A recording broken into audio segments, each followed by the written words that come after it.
et savoir quels sont les mots justes qu'il faut placer et le message qu'il soit clair pour que nous puissions atteindre nos objectifs. Donc la communication est très importante. La communication est très importante. Achille Combat, sur le volet économique de votre approche, vous êtes défenseur de la révolution crypto avec votre projet collectif PI.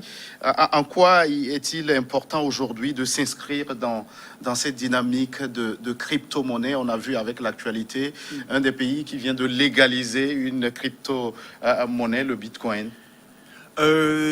Voici quand même une question assez vaste à couvrir. Et moi-même, c'est désolant de voir un peu la compréhension, parlant de communication, d'accord, la compréhension qui a été donnée à la chose. Okay? Alors, le projet collectif PI se veut un projet qui approchera les choses de façon différente. D'accord?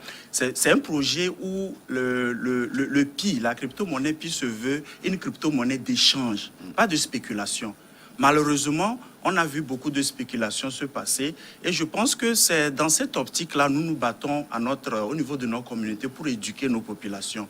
Parce que le manque d'éducation a fait que beaucoup de personnes se sont fait arnaquer, beaucoup de personnes ont eu une mauvaise conception de la chose et se sont retrouvées à juste pleurer ou voir les catastrophes déjà réalisées dans ce passé. Alors, si je retourne un peu à votre question, nous avons vu, nous tous ici sur ce plateau, nous savons les difficultés et les frustrations surtout avec notre système financier, notre système bancaire, d'accord? Je ne vais pas me mettre ici à les citer, nous les vivons chaque jour. Et on s'est dit qu'il faut toujours une alternative. Le Bitcoin dont vous avez mentionné, je pense bien, ou les crypto-monnaies, l'idée initiale, la genèse de la chose est venue par rapport à la crise des années 2007-2008. Alors, des programmeurs se sont demandé qu'est-ce que nous pouvons faire au moins pour nous offrir des alternatives et ne pas dépendre uniquement sur le système financier. Encore une fois, ce n'est pas une guerre, mais une alternative. Voilà comment le concept de crypto-monnaie est né et nous la défendons parce que tout comme Internet, quand Internet est arrivé, il y avait eu beaucoup de résistance. Aujourd'hui, Internet nous permet de faire 3 choses capitales, d'accord? Pouvoir toucher notre audience, ok, à la bonne place et au bon moment. Donc, avec la crypto-monnaie aujourd'hui, nous pensons qu'il y a une décentralisation. Si nous comprenons bien le concept, voilà pourquoi je me dis que ça va prendre du temps si on veut creuser là-dedans. Mais le terme décentralisation, la décentralisation donc, que les crypto-monnaies nous apportent, nous permettront en quelque sorte à être plus efficaces, plus productifs et créer une communauté où la participation de chacun va donc renforcer. Parce que vous le savez très bien, une monnaie n'est rien si la confiance n'est pas créée autour de la chose. Alors, professeur, aujourd'hui, il a dit la décentralisation des moyens financiers aujourd'hui. Est-ce que les crypto-monnaies sont l'avenir du monde? Gaëtan, au risque de vous décevoir, je dirais que, comme l'a dit Achille tout à l'heure, je faisais partie de ceux qui étaient très sceptiques. Parce qu'en réalité, la monnaie, c'est vrai, on dit que c'est un moyen de paiement, mais c'est très sensible et c'est très délicat. Et donc, à partir du moment où nous sommes habitués à un système donné, à un moyen bien précis, avec lequel d'ailleurs nous rencontrons plusieurs difficultés, lorsqu'on parle de crypto-monnaie, il y a lieu vraiment de prendre cette question avec beaucoup de précautions. Et là, l'actualité nous le prouve. Je ne peux pas dire ce que sera la crypto-monnaie demain, mais je ne vais pas dire non plus que nous allons rester concentrés, enfermés sur... On ne va pas rester statique. Statique, yes. Voilà. Alors, Achille, votre vision économique a abouti à la mise sur le marché, vous l'avez dit, de cette crypto-pays. On connaissait jusqu'ici le Bitcoin que vous avez mentionné, qui a atteint des valeurs records. On se rappelle 60 000 $.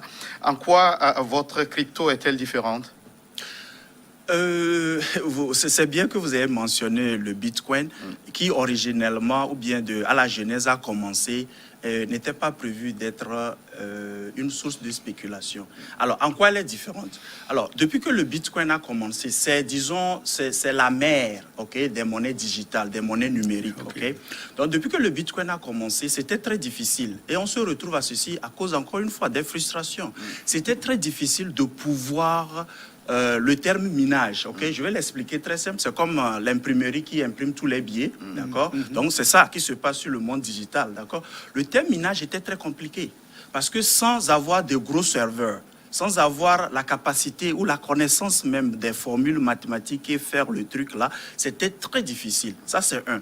Alors ce que nous faisons ici, c'est de rendre la chose vraiment pratique et accessible. Accessible voulant dire quoi? Que toute personne qui a un portable, d'accord? Dans nos villages, nous savons, les gens ont des portables. Et je suis heureux de voir un peu partout, même dans nos villes, qu'on a de ces zones Wi-Fi. Okay? Donc, quand quelqu'un a un portable et a accès quand même à Internet, qu'il puisse quand même s'offrir cette manne-là que donc, la crypto-monnaie apporte. Ça, c'est un. De deux, côté écologique, comme l'a mentionné le professeur, la grande partie des crypto-monnaies consomment beaucoup d'énergie. Beaucoup d'énergie. Quand je vous parle de champs de serveurs pour le Bitcoin, par exemple, ce n'est pas tout le monde qui peut se créer un serveur. La preuve, le Bitcoin a grandi jusqu'à un niveau où c'est uniquement 1% des détenteurs de cette monnaie-là qui détiennent plus de 80% de la valeur. Est-ce que vous suivez? Donc, il n'y a pas vraiment un partage équitable. Donc, la consommation d'énergie est vraiment fulgurante. Donc, dans notre cas, votre portable, quelle est l'énergie que le portable consomme réellement? Est-ce que vous suivez? Donc, c'est accessible. Écologiquement, on trouve que nous allons vraiment dans un cadre où nous voulons effectivement ce développement économique en tenant compte de l'écologie. Le troisième truc, j'ai mentionné la confiance tantôt. Ce truc, personne n'est demandé ou on ne demande à personne de payer ou bien d'amener telle somme pour que je puisse vous... Non. L'éducation est là, l'information est là, tout le monde peut avoir accès à cette information-là. Alors, dans ce projet PI que nous avons choisi comme terme, dans ce projet PI-là, ce que nous faisons, c'est quoi? Vous allez remarquer que nous nous basons sur la confiance. Ça veut dire qu'à cette phase 2 que nous sommes, parce que d'ici la fin de l'année, nous allons pouvoir passer à la phase d'échange. Le portefeuille digital, nous l'avons testé, il marche.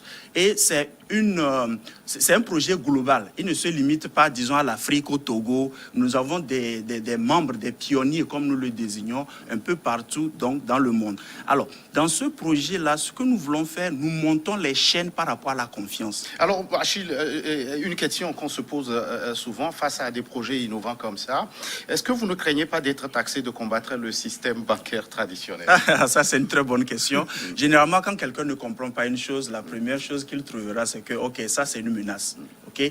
La technologie de la crypto-monnaie n'est pas en fait utilisable ou applicable uniquement en fait à la monnaie. Okay? On peut l'utiliser avec l'assurance. Ça arrange même beaucoup de sociétés d'assurance parce que l'algorithme, c'est un programme. D'accord? On peut l'utiliser dans nos systèmes d'hôpitaux, d'accord, avec les cliniques et tout. On peut l'utiliser dans différents secteurs. Donc, je pense que même les banquiers, ça donne même à la chose déjà. On a compris tout l'intérêt, professeur. Oui. Est-ce que justement, cette révolution crypto ne menace pas l'ordre déjà établi avec le système bancaire traditionnel? Oui, comme je l'ai dit tout à l'heure, évidemment, comme c'est traditionnel, on mettra du temps et beaucoup d'énergie pour arriver à convaincre. Il a parlé tout à l'heure de confiance. Et la monnaie, toute monnaie est basée sur la confiance. Le jour où la confiance part, la monnaie s'en va également. Donc, elle ne va pas faire disparaître totalement le système traditionnel, mais petit à petit, avec ses preuves, et actuellement, nous tous, nous sommes contents d'aller payer, de rester chez nous dans nos salons et payer nos factures. On a compris tout l'intérêt de migrer vers cette digitalisation avec les cryptos. Ouais. Merci à vous, Achille Combat Bombom, d'être passé sur ce plateau. Merci à vous, professeur Nadéjo Bigoularé. Merci d'être passé. Merci aussi à vous qui êtes restés à notre compagnie. À très vite pour un autre numéro de votre émission Focus.